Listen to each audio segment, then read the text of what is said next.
2 யோவானில் இப்போ அந்தி கிறிஸ்துவை பற்றி நம்ம சுருக்கமாக விளக்கம் பார்த்துட்டு இப்போ அந்தி கிறிஸ்துவ பற்றி பெரிய பாடம் 2வது நம்ம பார்ப்போம். 2 யோவான் புஸ்தகம் 2ஆம் அதிகாரத்தில் 2 யோவானில் 7வது வசனத்திலிருந்து படி, மாமிசத்தில் வந்த இயேசு கிறிஸ்துவை அறிக்கை பண்ணாத பத்தியலா நேர பிதா என்று சொல்லுகிற சில வஞ்சகர்கள் இதெல்லாம் எப்படித்தான் படிச்சுட்டு திரும்ப திமிர்ல பிடிவாதமா பேசுவாங்க, புரியல. இது படிக்கவும் செய்வாங்க. வேதத்தில் அங்கே அப்படி இருக்கு இங்கே எப்படி இருக்குன்னு 1000 விளக்கம் சொல்லி குறை சொல்லுவோம் மற்றவங்களை. அதே சமயத்தில் இந்த வசனத்தை அவருக்கு என்ன தெரியாமல போச்சுது. படி, மாமிசத்தில் வந்த இயேசு கிறிஸ்துவை அறிக்கை பண்ணாத. ஆமென். இயேசு கிறிஸ்து மாமிசத்தில், ஆமென், பாதாளத்தில் வாசம் பண்ணக்கூடிய மாமிச சரீரத்தில் வந்து இறங்கினார். அதை அறிக்கை பண்ண வேண்டும். அந்த அவருடைய குறைந்த அளவில் அவர் கீழே இறங்கி வந்த அந்த தன்மையை இந்த அளவில் இயேசு கிறிஸ்து உலகத்தை அவரே சொல்லுகிறார். பிலிப்பு சபை பவுல் சொல்லும்போது, கிறிஸ்து இயேசுவில் இருந்த சிந்தையை தேவனுக்கு சமமாய் இருப்பதை கொள்ளையாடின பொருளாய் எண்ணாமல் தம்மை தாமே வெறுத்து அடிமை ரூபம் எடுத்து மனுஷ சாயலானார். அல்லேலூயா. இப்படி அறிக்கை பண்ணாம, கிறிஸ்துவை அறிக்கை பண்ணாம, கிறிஸ்து வந்து இறங்கின மனுஷருக்குள் வாசம் பண்ண இயேசு அறிக்கை பண்ணாம, மனுஷர் முன்பாக மனுஷனாக வாழ்ந்த மனுஷர் உள்ளால வாசம் பண்ண வந்த பரிசுத்தாவி அறிக்கை பண்ணாம எப்படி நாம பிதாவை அறிக்கை பண்ண முடியும்? அல்லேலூயா. ஆமென். அதனால மாமிசத்தில் வந்த இயேசு கிறிஸ்துவை அறிக்கை பண்ணாத அநேக வஞ்சகர் உலகத்திலே தோன்றி இருக்கிறார்கள். இப்படிப்பட்டவனே வஞ்சகனும் அந்தி கிறிஸ்துமாய் இருக்கிறான். மாமிசத்தில் வந்த இயேசு கிறிஸ்து அப்படின்னு சொல்லி அவருக்கு தனியாக, அதனால்தான் பவுல் நம்ம 2 கொரிந்தியர் நிருபத்தில் கடைசி வசனத்தில் படித்தோம். திரும்ப ஒருக்கா படி, 13-14. கர்த்தராகிய இயேசு கிறிஸ்துவினுடைய கிருபையும் தேவனுடைய அன்பும், பாருங்க, இயேசு கிறிஸ்துவினுடைய கிருபையும் தேவனுடைய பிதாவாகிய தேவனுடைய அன்பும் பரிசுத்த ஆவியினுடைய ஐக்கியமும் உங்கள் அனைவரோடும் கூட இருப்பதாக. அல்லேலூயா. பிதாவாகிய தேவனுடைய அன்பு மாத்திரம் உங்களோடு இருப்பதாக நீ பவுலால் என்ன செய்ய முடியல, எழுத முடியல. அப்படி எழுதிட்டாருன்னா யோவானால் அவர் யாரான்னு சொல்லப்பட்டுருவாரு? அந்தி கிறிஸ்து சொல்லப்பட்டுருவார். 3 பேரையும் சொல்றார். யாரெல்லாம்? பிதா, குமாரன், பரிசுத்த ஆவியை தெளிவாக சொல்லுகிறார். 3 பேரும் உங்களுக்குள்ள என்ன செய்வார்களாக? அந்த 3ம் சேர்ந்த அறிவு, திருத்துவத்தின் அறிவு உங்களுக்குள்ள இருப்பதாக. அதை ஒருமைப்படுத்துவதற்கு எப்படித்தான் துணிகரம் வருகிறது என்றே தெரியல. அல்லேலூயா. ஆமென். அதெல்லாம் நீங்கள் கேட்டிருக்க மாட்டீங்க. நீங்கள் அதிகமாக அந்த பசங்க கிட்ட அதில் என்ன சேனல், அதுக்கு பேர் ரோஸ்டிங் கிறிஸ்டின் சேனலா? அப்படி ஒரு சேனல் ரோஸ்டிங், அவர் ரோஸ்ட் பண்ணிடுவாங்களாம். வேதத்தில் புரட்டர்களெல்லாம் அவங்க என்ன செய்வாங்களாம்? வறுத்தெடுத்துருவாங்களாம். என்ன திமிரு இருக்கணும்? அல்லேலூயா. இந்த அறிக்கை பண்ண தெரியாதவன் அந்தி கிறிஸ்துன்னு சொல்லப்பட்டிருக்கிறத இதுக்கு என்ன செய்வான்? குமாரனா எல்லாம் பிதா தான், பரிசுத்தாவி இருக்கா, அதுக்கு குமாரன் பிதா தான். இயேசு இருக்கா, அதுவும் பிதா தான். கிறிஸ்து இருக்காரா, பிதா தான். எதை சொல்லு, அவர் எல்லாம் எங்கே தான்? அவரால் தான் எல்லாம் நீ சொல்லி சொல்லப்பட்டிருக்க ஒரு வசனத்தை பிடிச்சிட்டு, அவர் சர்வ உள்ளமுள்ள தேவங்கிற வசனத்தை பிடிச்சிட்டு, அவர் தான் எல்லாம். அல்லேலூயா. ஆமென். படி, 8ஆம் வசனம் பாருங்க. மாமிசத்தில் வந்த இயேசு கிறிஸ்துவை அறிக்கை பண்ணாத அநேக வஞ்சகர்கள் உலகத்திலே தோன்றி இருக்கிறார்கள். இப்படிப்பட்டவனே வஞ்சகனும் அந்தி கிறிஸ்துமாய் இருக்கிறான். உங்கள் செய்கைகளின் பலனை இழந்து போகாமல் பூரண பலனை பெறும்படிக்கு எச்சரிக்கையாயிருங்கள். கிறிஸ்துவின் உபதேசத்தில் நிலைத்திராமல் மீறி நடக்கிற எவனும் தேவனை உடையவன் அல்ல. தேவனை உடையவன் அவன் சொல்லுவான், ஆனால் அவன் யாரல்லன்னு கர்த்தருடைய வேதம் சொல்லுகிறது. தேவனை உடையவன் அல்ல. கிறிஸ்துவின் உபதேசத்தில் நிலைத்திருக்கிறவனே பிதாவையும் குமாரனையும் உடையவன். ஏன்னா ஒரு இடத்துலையும் நானும் பிதாவும் ஒன்றாக இருக்கிறோம். என்னை அல்லாமல் ஒருவனும் பிதாவிடத்தில் என்ன செய்ய மாட்டான், வரமாட்டான் என்று அவர் சொல்லுகிறார். 1 யோவானின் புஸ்தகம் 2ஆம் அதிகாரத்தில் 24ஆம் வசனத்திற்குள்ளபடி, ஆகையால் திரும்ப தெளிவா படிங்க. ஆதி முதல் அப்படிதான் இருக்கா? நீங்கள் கேள்விப்பட்டது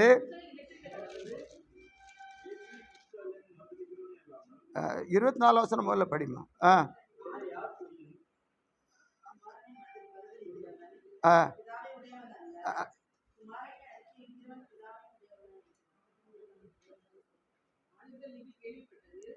ஆ 22 படி நம்ம படிச்சது. இயேசுவை கிறிஸ்துவல்ல என்று மறுதலிக்கிறவனே அல்லாமல் யார் பொய்யன்? பிதாவையும் குமாரனையும் மறுதலிக்கிறவனே அந்தி கிறிஸ்து. அல்லேலூயா. நல்லா கவனிங்க.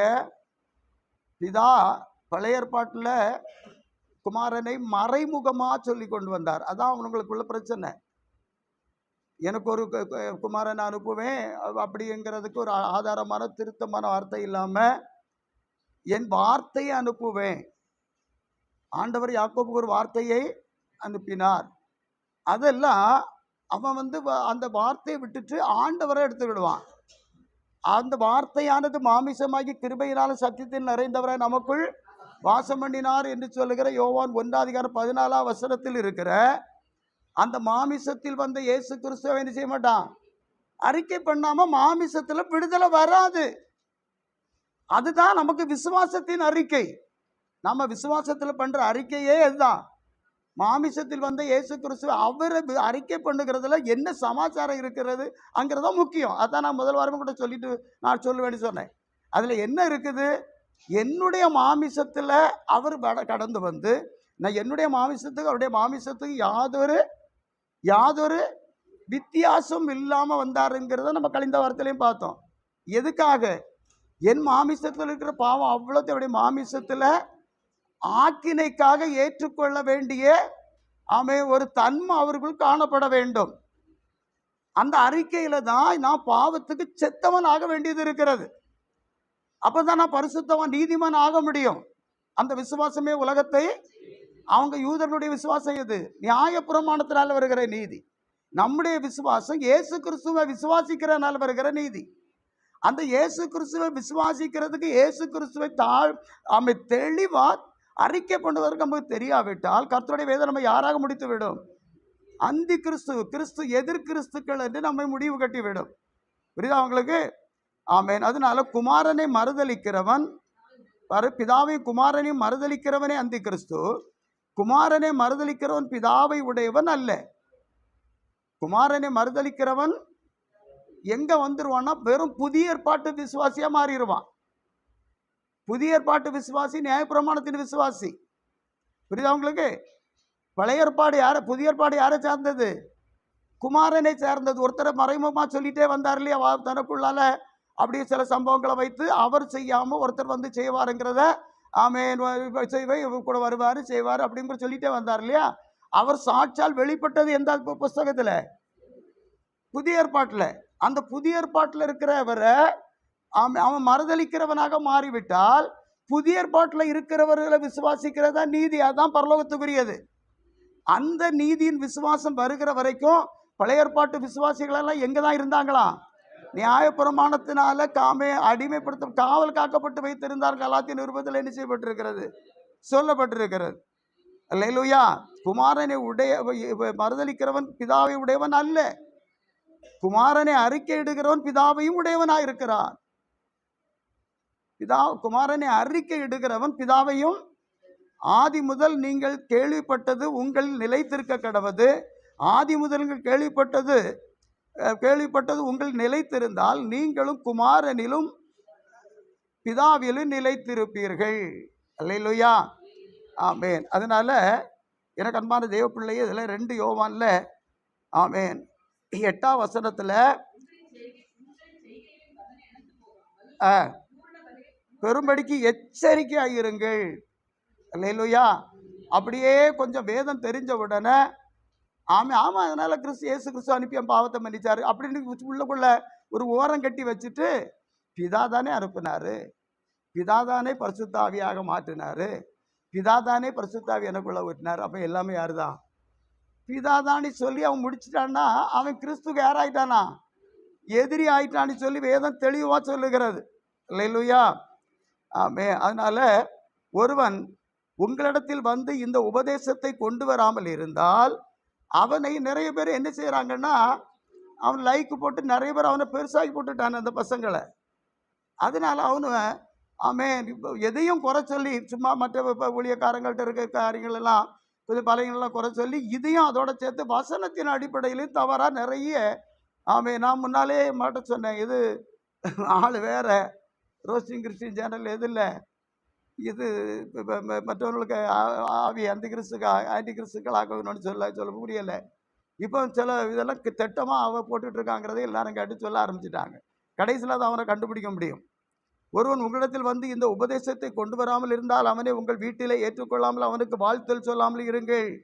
அவனுக்கு வாழ்த்துதல் சொல்லுகிறவன் அவனுடைய துர்க்கிரியர்களுக்கும் பங்குள்ளவனாக இருக்கிறான். அப்போ அந்த அந்த விட்னஸுகளை என்ன செய்யணும்? யெகோவா விட்னஸுகளை ஏற்றிடக்கூடாது வீட்டுக்குள்ளால. புரியுதா உங்களுக்கு? வீட்டுக்குள்ளால ஏற்றிடவே கூடாது. கொஞ்சம் கொஞ்சமாக வசனங்களை வேற வசனங்களை பேசி பேசி பேசி பேசி பேசி கடைசியில் எல்லாத்துக்குள்ளேயும் பிதா இருக்கிறதா காண்பித்து எல்லாமே பிதாதான்னு சொல்லி எல்லா சர்வ வல்லமையுள்ள தேவனுக்கு 1-2 வசனங்களை வச்சிருப்பான். ஆமென். அவராலே இன்றி வேறொருவராலும் ரட்சிப்பு இல்லை, நாம் ரட்சிக்கப்படும்படி அவருடைய நாமம் இல்லாமல் வேறொரு நாமும் சொல்லப்படவும் இல்லை, கட்டளையிடப்படவும் இல்லை என்று சொல்லுகிற வார்த்தையெல்லாம் விழுங்கிடுவான். புரியுதா உங்களுக்கு? என்னை கண்டவன் பிதாவை கண்டான், என்னாலே அன்றி பிதாவிடத்தில் ஒருவனும் வரான். அப்படி கர்த்தருடைய வேதம் சொல்லும்போது அவர் சர்ம வல்லம் உள்ளவர், அதனால் அவரால் இதெல்லாம் என்ன செய்ய முடியும்? அவர் செய்யட்டு. இதை அவரை விரைவத்தானே செய்தாரு. எனக்குள்ளால என்னுடைய தன்மையில் நான் விசுவாசிக்க, நான் ஏற்றுக்கொள்ள, நான் காண, அவன் சொல்கிறான் நாங்கள் கண்டதும் தொட்டதும் நாங்கள் எல்லாம் கட்டி பிடிச்சி எல்லாம் செய்ததுமான அந்த ஜீவனை குறித்து நான் என்ன செய்கிறேன்? சாட்சி கொடுக்குறேன் அப்படின்னு தானே சொல்கிறான் யோவான். அல்லேலூயா. அதனால் அந்தி கிறிஸ்துவை பற்றி உள்ள ஒரு விவரம் நமக்கு இப்போ தெரிஞ்சிருக்கும். ஆமென். 1 யோவான் 1 அதிகாரத்தில் 8ஆம் வசனத்தை திரும்ப ஒரு பிள்ளைப்படி, நமக்கு பாவம் இல்லை என்போமானால் நம்மை நாமே நமக்குள்ள பாவம் இருக்குதுன்னு சொன்னாதான் இயேசு கிறிஸ்துக்கு நமக்கு ஒரு அவசியம் வரும். இல்லையில ஒரு பாடல்ல நம்ம பாடுவோம் இல்லையா? ஆமென். பந்தம் உன்மேல் எனக்கில்லை என்பேனோ, பணிந்திடல் ஒழிவேனோ. பந்தம் உன்மேல் எனக்கில்லை என்பேனோ, பணிந்திடல் ஒழிவேனோ. சுத்தமுறும் கரம் கால்கள் விழாவினில் தோன்றுது காயங்கள் தூய சினேகா. அல்லேலூயா. அவருக்கும் பந்தமே நமக்கும் ரகசியமும் ஐக்கியமும் எல்லாம் யார்கிட்ட தான்?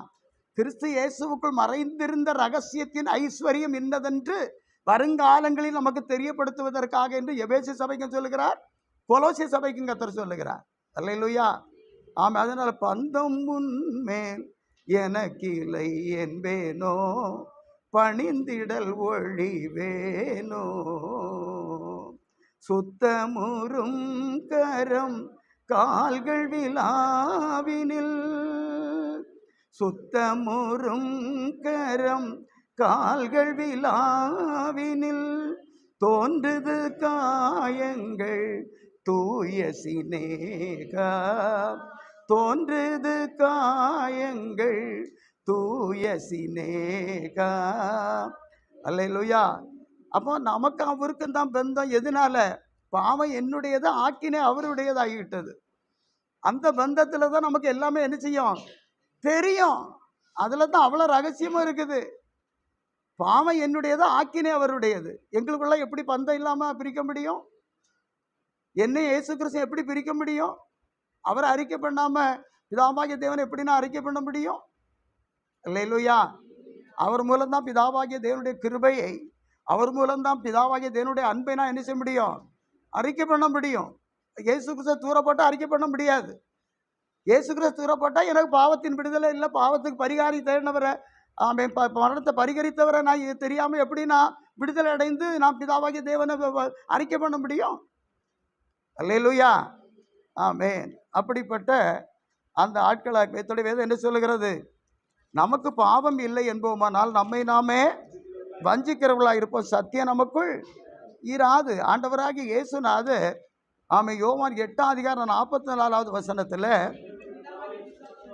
நீங்கள் உங்கள் பிதாவாகிய பிசாசினால் உண்டானவர்கள், பிதாவினுடைய இச்சையின்படி செய்ய மனதாக இருக்கிறீர்கள். ஆதி முதல் என்ன செய்கிறான்? மனுஷ கொலைபாதகனாய் இருக்கிற ஆதி முதல் பொய்யனும் பொய்க்கு பிதாவுமா இருக்கிறான் என்று கர்த்தர் சொல்லுகிறார்.